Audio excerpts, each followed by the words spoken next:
After about 3 months of consistent uploads, we realized one thing: we were not taking advantage of YouTube Shorts. After uploading a few a day and then doing it consistently over the course of the rest of the year, it became 62% of our subscriber growth over the last year. YouTube Shorts should not be overlooked. Number 5, if you're starting for the money, don't expect to see any returns unless you go viral or you stay consistent. Most YouTubers that stay consistent only begin to see revenue after a year or two. And the criteria is to earn 1,000 subscribers and 4,000 hours of watch time in a matter of a year. So if you meet that, you could finally start getting paid.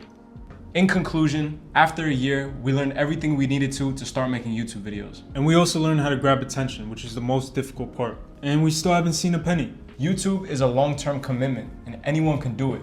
So take our tips and start growing your channel with the advantage that you now have. BTB, 100 reps. Peace out.